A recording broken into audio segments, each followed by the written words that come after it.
بسم اللہ الرحمن الرحیم صلی اللہ علی محمد۔ تمام دیکھنے اور سننے والوں کو نہید احمد جیلانی کا سلام۔ ناظرین، آپ کو جیلانی جی یوٹیوب چینل پر خوش آمدید۔ اللہ عز و جل سے دعا ہے اللہ عز و جل آپ کو جہاں بھی رکھے اپنے اہل خانہ سمیت بخیریت رکھے، خوش بھی رکھے اور محفوظ بھی۔ ناظرین اکرام، اپنی گفتگو کا آغاز کرنے سے پہلے تمام خواتین و حضرات سے یہ گزارش ہے جو ہمارے چینل پہ ابھی نئے ہیں وہ ہمارا چینل سبسکرائب فرما لیں تاکہ روزانہ آپ تک ہماری نئی ویڈیوز آسانی کے ساتھ پہنچ سکیں۔ بلا تاخیر اپنی گفتگو کا آغاز کرتا ہوں۔ گرفتاریاں کم، افواہیں زیادہ، اور نواز شریف صاحب کا قوم سے بڑا مذاق، حامد میر کا بڑا انکشاف، ان تمام ایشوز پہ میں نے بات کرنی ہے۔ ناظرین اکرام، سب سے پہلے بات کرتے ہیں کہ جیسے ہی سابق DGI فیض حمید صاحب کی گرفتاری ہوئی، اس کے بعد سے آئے روز وہ خبروں کی زینت بنے ہوئے ہیں۔ صرف پاکستانی بلکہ انٹرنیشنل میڈیا پر بھی ان کا تذکرہ کیا جا رہا ہے۔ اب آئے روز نئی خبریں آ رہی ہیں، نئے انکشافات ہو رہے ہیں جنرل ریٹائرڈ فیض حمید صاحب کے متعلق۔ کل کے ویلاگ میں بھی میں نے یہ بتایا تھا کہ حامد میر صاحب نے بڑے انکشافات کیے ہیں۔ آج پھر انہوں نے کیا کہا ہے ان کے متعلق؟ وہ کہتے ہیں کہ جب جو موجودہ چیف جسٹس آف پاکستان ہے قاضی فائز عیسیٰ صاحب، ان کے خلاف ریفرنس جب دائر کیا گیا، اس وقت میں ملاقات کے لیے حاضر ہوا جناب سابق وزیر اعظم عمران خان صاحب کے پاس، اس وقت کیونکہ وہ وزیر اعظم پاکستان تھے۔ تو میں نے ان سے یہ کہا کہ آپ یہ جو لا رہے ہیں، خبریں آ رہی ہیں کہ چیف جسٹس جو موجودہ ہیں اس وقت وہ جج تھے، قاضی فائز عیسیٰ صاحب کے خلاف ریفرنس، تو اس سے آپ عدلیہ کے ساتھ کھلی جنگ کا آغاز نہیں کر رہے؟ ایسا نہیں آپ کو کرنا چاہیے۔ اس کے جواب میں خان صاحب نے کہا کہ بالکل ایسا نہیں ہوگا، ریفرنس ہم نہیں لائیں گے، لیکن اس کے باوجود قاضی فائز عیسیٰ صاحب کے خلاف ریفرنس دائر کر دیا گیا اور ریفرنس آ گیا باقاعدہ، جس کی وجہ سے آج تک وہ اگر دیکھیں تو سابق وزیر اعظم عمران خان اور جنرل باجوہ، جنرل فیض حمید اور سابق صدر عارف علوی صاحب، ان کا بغض جو ہے وہ آج تک قاضی صاحب کے دل اور دماغ میں موجود ہے۔ انہوں نے کہا، حامد میر صاحب نے کہا کہ اس کے متعلق باجوہ صاحب کی جب گفتگو ہم نے سنی، باجوہ صاحب بہت زیادہ زہر اگل رہے تھے قاضی فائز عیسیٰ صاحب کے خلاف۔ تو اس سے ثابت ہو گیا کہ قاضی فائز عیسیٰ کے خلاف ریفرنس جو لایا گیا تھا وہ جنرل ریٹائرڈ باجوہ صاحب اور جنرل فیض حمید دونوں کی طرف سے لایا گیا تھا، جس میں خان صاحب کا رول نہیں تھا۔ آپ کو معلوم ہے کہ خان صاحب نے بعد میں کئی مقامات پر کہا کہ وہ غلطی تھی، لیکن ہماری طرف سے وہ ریفرنس نہیں لایا گیا تھا۔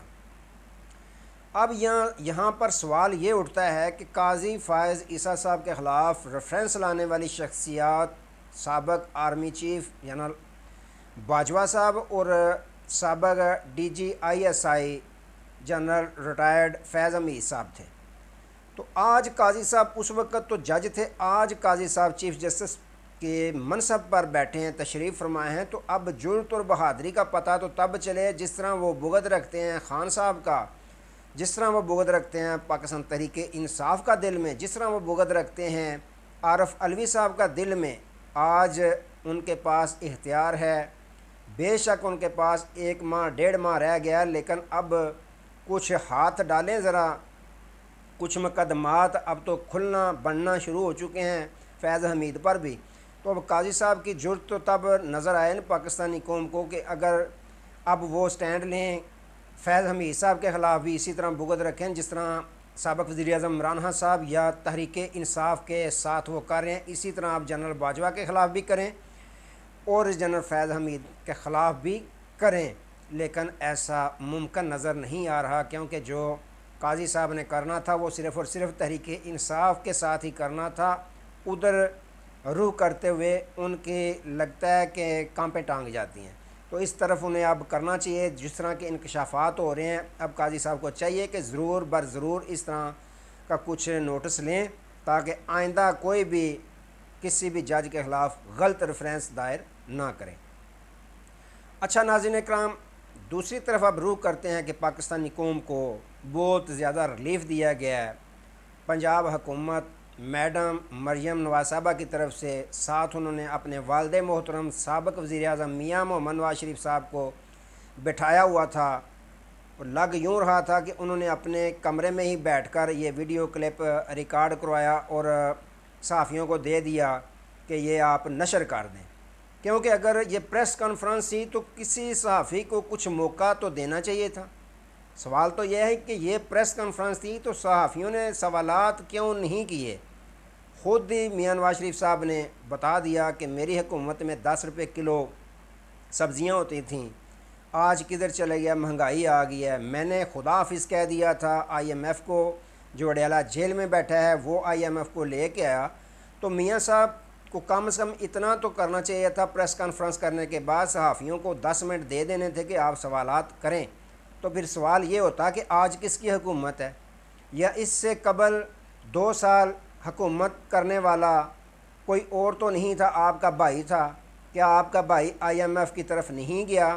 کیا آج جو حالات ہیں یہ عمران خان کی وجہ سے ہیں؟ آج کنٹرول کس نے کرنا ہے؟ سبزی آج 10 روپے پہ کس نے لانی ہے؟ 300 پہ پٹرول کون لے کے گیا؟ آپ کا بھائی لے کے گیا۔ لیکن میاں نواز شریف صاحب نے قوم کے ساتھ بہت بڑا مذاق کر دیا کہ دیکھیں وفاق میں حکومت میاں نواز شریف صاحب کے بھائی کی ہے، میاں محمد نواز شریف صاحب کے بھائی شہباز شریف کی، بجلی کا ریٹ بڑھا رہا ہے میاں شہباز شریف، اور پنجاب میں بجلی 14 روپے یونٹ، 500 یونٹ استعمال کرنے والوں کو 14 روپے یونٹ ان کو ریلیف دیا جائے گا، لمبا چوڑا نہیں، اگست اور ستمبر میں۔ اب ریلیف کس طرح دیا جائے گا؟ یہ مثال سنیں، ایک واپڈا والا چلا جاتا ہے ایک دکان پر، وہ کہتا ہے کہ یہ بال کتنے کا ہے، گیند، تو دکاندار جب دیکھتا ہے یہ تو واپڈا والا ہے، وہ کہتا ہے کہ 5 روپے کا، کہتا ہے 2 دے دو، 50 روپے نکالتا ہے تو کہتا ہے یہ لو 40 روپے مجھے دے دو۔ اس نے کہا بھائی 40 روپے کس چیز کے؟ اس نے کہا 5 اور 5 10 روپے ہو گیا، 40 روپے بقایا دو۔ اس نے کہا نہیں دیکھو 5 اور 5 2 5 5 لکھتا ہے، تو کہتا ہے یہ 55 ہو گئے۔ واپڈا والا دیکھتا ہے، کہتا ہے اچھا یہ ایک واپس لے لو تو مجھے بقایا دے دو 50 روپے۔ وہ کہتا ہے بھائی واپس لے کر 5 روپے 55 میں سے مائنس کر لیتے ہیں 5 روپے، باقی رہ گئے 50 روپے، تو پورے ہو گئے تمہارے، بقایا تو آتا ہی نہیں ہے۔ وہ دوسرا بھی غصے سے واپس دیتا ہے، کہتا ہے بقایا دے دو۔ وہ پھر 55 روپے لکھ کر 55 سے 10 مائنس کرتا ہے، کہتا ہے لو بھائی بقایا 50 روپے رہ گئے، کھلی والے تیرا میرا حساب برابر۔ تو وہ منہ دیکھتا رہ جاتا ہے، وہ کہتے ہیں یہ کس طرح کا حساب ہے؟ اس نے کہا جس طرح آپ لوگ بل بناتے ہیں نا، نہ کسی کو پتہ ہوتا ہے یہ کون سا ٹیکس ہے، یہ کون سا ٹیکس ہے۔ تو ناظرین اکرام، یہ کھلا مذاق کیا میاں نواز شریف صاحب نے پنجاب کی عوام کے ساتھ۔ 14 روپے کم، دیکھیں 14 روپے کم جو کیا ہے نے، سیدھا سیدھا کہتے ہیں کہ 2 ماہ کا بل آپ کو معاف ہے، جس طرح سابق وزیر اعظم عمران خان صاحب نے ریلیف دیا تھا۔ اب یہ 14 روپے کم ہے، لیکن جب ضرب تقسیم واپڈا والوں نے کرنی ہے تو بات وہیں پہ جا کے رکنی ہے جہاں سے شروع ہے، کہ کسی کو کوئی پتہ نہیں ہوگا ریلیف ملا ہے یا نہیں ملا۔ جس طرح کا حساب انہوں نے کرنا ہوتا ہے، اتنے ٹیکس لگا دینے ہیں کہ یہ کسی کو نہیں معلوم ہوگا کہ یہ آپ کو ریلیف ملا ہے یا نہیں۔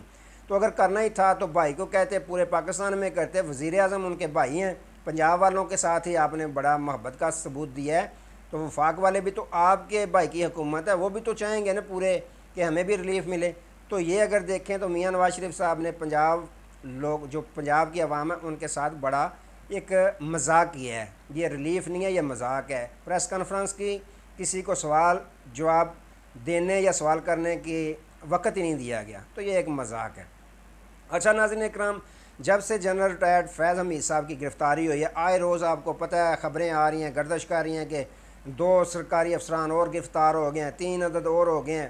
جس طرح آپ کو پتہ ہے رانا ثناء صاحب نے بھی کل بیان دیا کہ ایک اور سینئر افسر کی گرفتاری ہو گئی ہے۔ ساتھ ہی انہوں نے کہا کہ یہ جو 9 مئی کا واقعہ تھا سارا ماسٹر مائنڈ عمران خان تھا، دوسرے سہولت کار تھے اس کے۔ تو اسی طرح کی خبریں آئیں جب انہوں نے کہا کہ ایک اور سینئر افسر کی گرفتاری ہو چکی ہے، تو میڈیا چینلز والوں نے لکھ دیا کہ سابق جو آئی جی شاہد سلیم بیگ صاحب ہیں ان کی گرفتاری ہو گئی ہے۔ اب یہ خبریں چلنا شروع ہو گئی میڈیا پر۔ تو بعد میں شام کو کیا ہوا کہ وہ شاہد سلیم بیگ صاحب چائے پی رہے ہیں، کپ ان کے ہاتھ میں ہے، ویڈیو کلپ آ گیا کہ میرے بارے میں خبریں چلائی جا رہی ہیں جھوٹی من گڑت، میں تو اپنے گھر پہ موجود ہوں۔ اسی طرح آپ کو پتہ ہے کہ جو محمد اکرم صاحب ہیں ڈپٹی سپریڈنٹ، ان کے متعلق بھی ہے کہ یہ تسلیم کر لیا انہوں نے، وہ تسلیم کر لیا، یہ انکشاف کیا انہوں نے، لیکن ان کے گھر والے بھی چلے گئے ہیں ہائی کورٹ میں کہ ہمارے جو اکرم صاحب کے متعلق کہ وہ لاپتہ ہیں، ان کا کچھ پتہ نہیں ہے، کیونکہ جو گرفتار ہوتا ہے اس کو عدالت میں لایا جاتا ہے، نہ ان کو عدالت میں پیش کیا گیا ہے، نہ کچھ پتہ ہے کہاں پہ ہیں کہاں پہ نہیں۔ لیکن میڈیا میں کچھ حضرات بیٹھے ہوئے ہیں جی انہوں نے فلاں انکشاف بھی کر لیا، فلاں انکشاف بھی۔ اگر دیکھیں تو یہ گرفتاریاں بہت کم ہیں، لیکن افواہوں کا بازار بہت زیادہ گرم ہے۔ تو ایسے افواہوں کے بازار گرم کرنے والوں کے ہوش کے ناخن لینے چاہیے کہ اس طرح کے جھوٹے پراپوگنڈے، جھوٹی خبریں نہیں پھیلانی چاہیے کہ ملک میں افراتفری ہو۔ ملک میں کوشش کریں، مثبت صحافت کریں کہ ملک میں امن و سکون پیدا ہو، نہ کہ افراتفری پیدا ہو، خوف و ہراس پھیلے۔ تو ایسی خبریں دینے والے چینلز کو بھی اس طرف توجہ دینی چاہیے، ہوش کے ناخن لینے چاہیے۔ تو ناظرین اکرام، آج کے لیے اتنی، دوبارہ نئے موضوع کے ساتھ آپ کی خدمت میں حاضر ہوں گے۔ تب تک کے لیے اجازت دیجیے، اپنا بہت سارا خیال رکھیے اور اپنے اس چینل کا بھی۔ اللہ حافظ۔